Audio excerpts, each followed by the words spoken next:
Welcome to the Courting Happiness podcast. This is a space where self-care becomes part of your day. A space where you'll learn evidence-based strategies to help your life, share it with those you love, and cultivate well-being at work.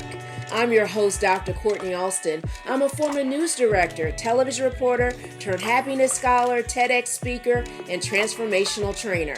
I also understand hardships. While working my dream job in television, I lived a nightmare of suddenly becoming a young widow after 86 days of marriage. I became committed to learning more about resilience, healing, and happiness, and this is how I discovered my area of research, which is positive psychology. Now I'm living my calling of training individuals and organizations on happiness, and my new chapter begins with being happily engaged. The Courting and Courting Happiness is about a true courtship. I like to say a commitment with happiness. The K in courting stands for the vulnerability of sharing my story, inspirational interviews from phenomenal people, the infusion of positive psychology, and so much more. You'll learn how to commit to your well-being one episode at a time. I hope you subscribe and share. So, are you ready? Let's get started. Welcome to episode 8.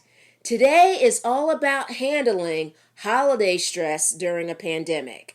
And the holiday season, well, it can be fun. I'm really excited about it, but it can also be overwhelming.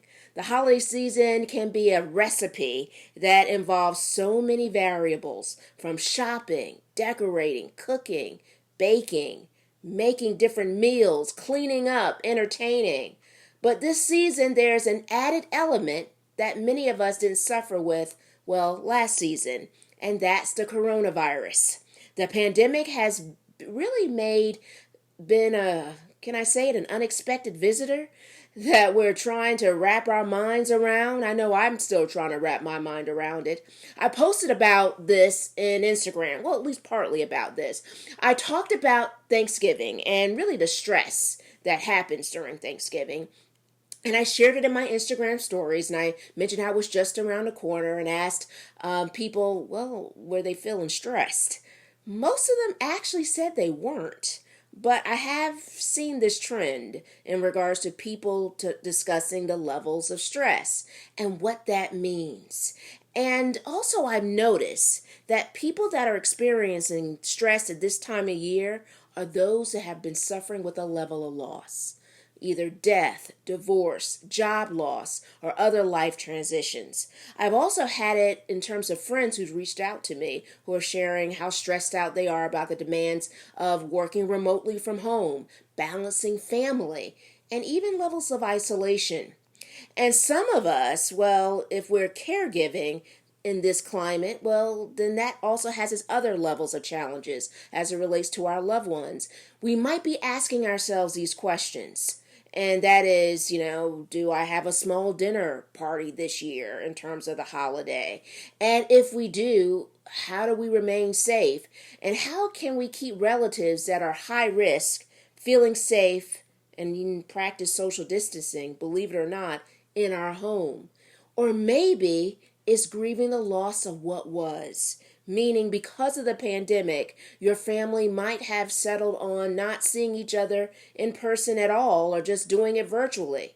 For those of you who live miles away from loved ones, and the holidays are that place where you had the chance to finally see each other in person, that feeling may seem different when you're meeting family virtually opposed to in person.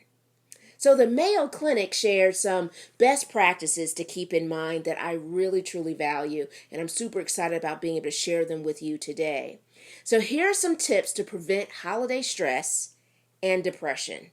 Number 1, acknowledge your feelings. Now, if you are dealing with the loss of a loved one or just, or dealing with loss in so many different levels of your life, I want you to acknowledge those feelings, right? Acknowledge that it's normal to grieve. Acknowledge that it's normal to feel sad.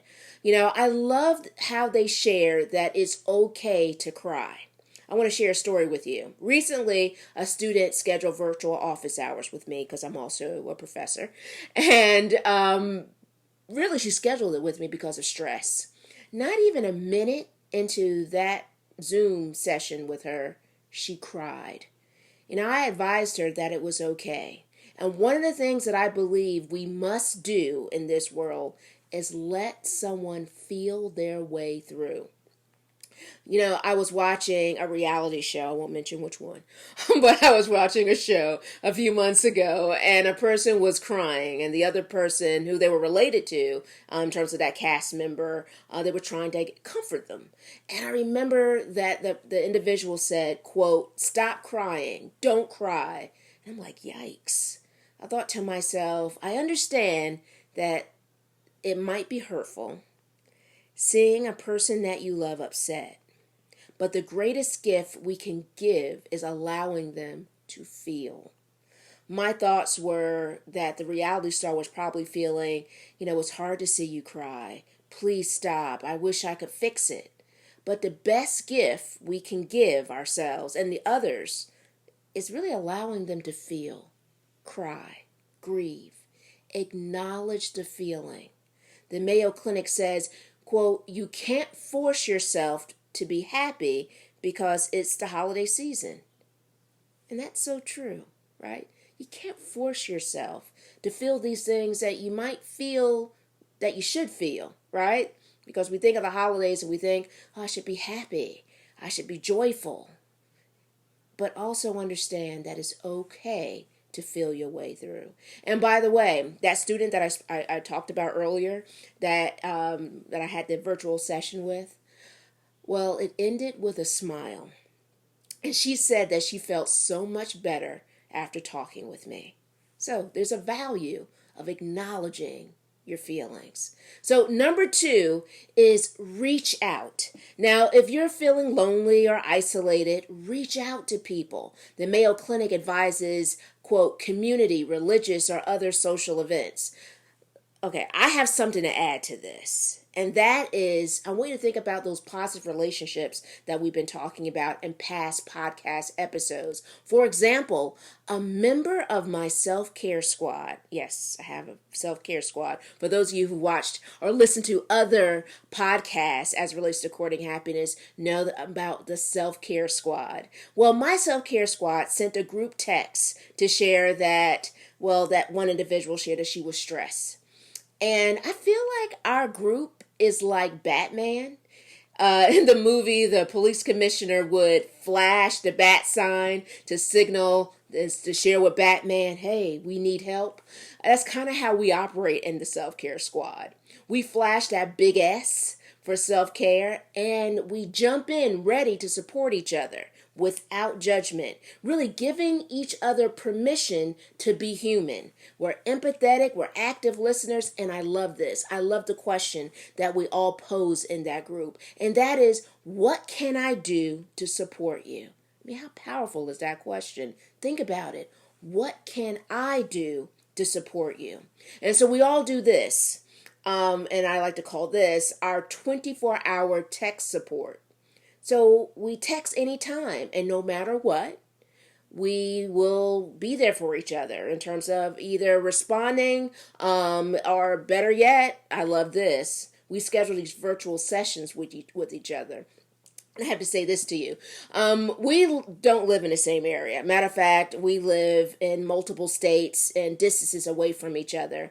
And I know if we were in person, we would certainly be there for each other. But we were kind of scheduling these virtual sessions before the pandemic. Within our group, we really learned and love how to leverage technology. So if you don't have a self-care squad, create one. Think about people who make you feel safe, who allow you to just feel, practice empathy, and are good examples of positive relationships. And I will tell you that my self-care squad is incredible as relates to what we can do to support each other just by being there for each other. So our next tip is be realistic. And I really value that the Mayo Clinic shares this. The holidays don't have to be perfect. And I think we kind of wrap it around that bow of perfection, right? We certainly see it with Christmas specials. I've already started watching them, by the way.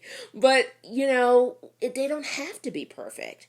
And they don't have to be what they've normally been year after year after year.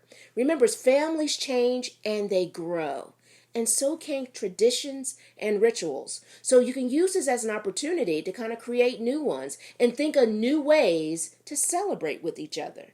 My future in-laws, my fiance's family, are meeting virtually, and this year they did something really different. They created T-shirts, and they're shipping it to different family members for a virtual family gathering. So you can think of really new ways to celebrate, and always think of new ways to kind of bring in family members to have that level of inclusion. I'm looking forward to getting my shirt, by the way. Another is set aside differences. Now, the Mayo Clinic advises us to, quote, try to accept family members and friends as they are, even if they don't live up to all our expectations. Set aside grievances until you really kind of make more of an appropriate time for the discussion. And also understand that they may be dealing with stresses as it relates to the holiday as well. And chances are they may be not only dealing with that or possibly depression too. I value what the Mayo Clinic advises, but this can be challenging. So I highly recommend adding to this, and that is adding self-compassion. Be kind to yourself along the way. So, believe it or not, now we're at the halfway point as relates to some of these tips. And, I really value all that the Mayo Clinic is sharing, because I actually looked into other organizations to see what kind of other tips that are going on out there. But one of the things I really treasured is that the Mayo Clinic's tips seems to be very holistic and really helping us understand other various dynamics as it relates to really holiday stress. So we're halfway there. And this is one of the reasons why I also love it. The Mayo Clinic talks about stick to a budget, right? So they say, quote, don't try to buy happiness in terms of with an avalanche of gifts, although it can feel nice sometimes in terms of getting lots of gifts. But I love what they shared in regards to really valuing not trying to buy happiness. And actually, I say that in terms of avalanche of gifts, in terms of getting gifts, is that I love the fact of what a gift can be. It doesn't have to be a traditional gift in something in terms of what person purchases for you. It could be something someone's made for you. I really love all the different alternatives that they talked about. They talked about donating to a charity in someone's name. Again, creating a homemade gift. Or you can start a family gift exchange. Do something a little different that you've done over the years. I will tell you this is one gift that I love.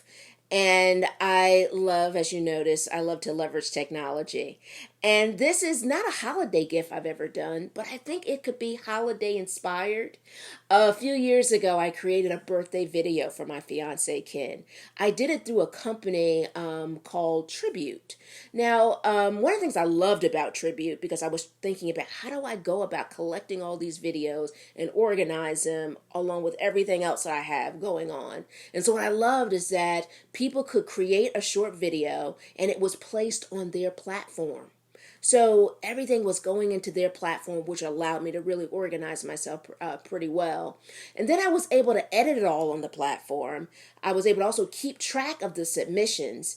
And one of the things I really loved the most is that they were able to notify people on my behalf. I felt like I had an assistant with me at all times, and I needed it in terms of really being able to generate these videos.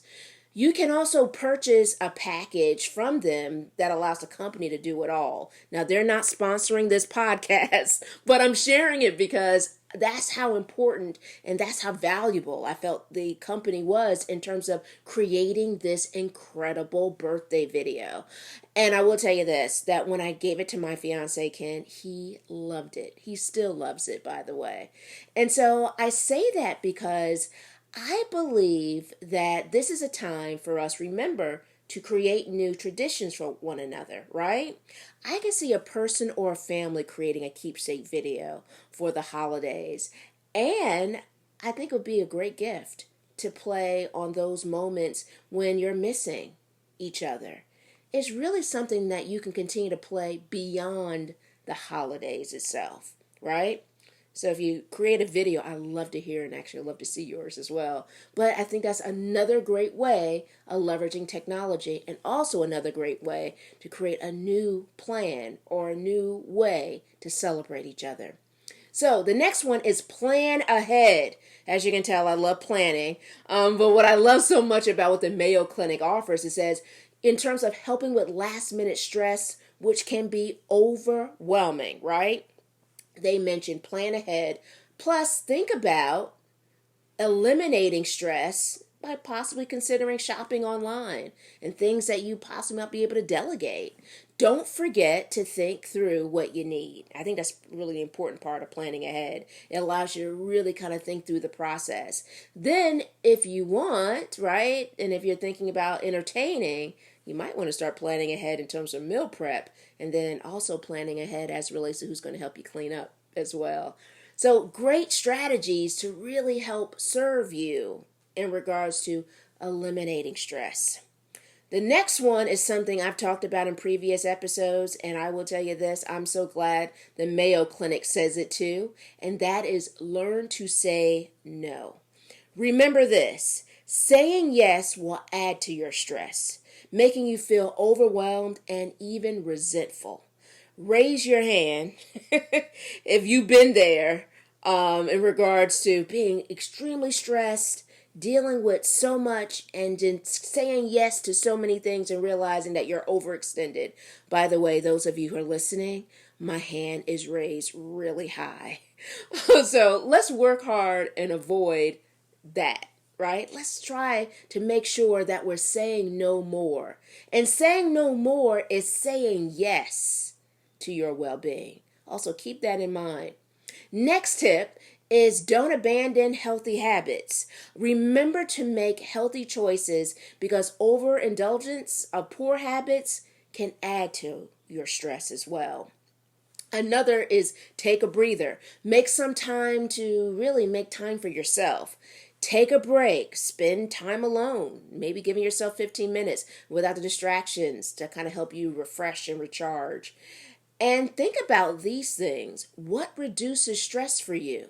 What are some positive activities that can help you? I will tell you this, for me, it's meditation and all things aromatherapy. I love it. And then also deep breathing.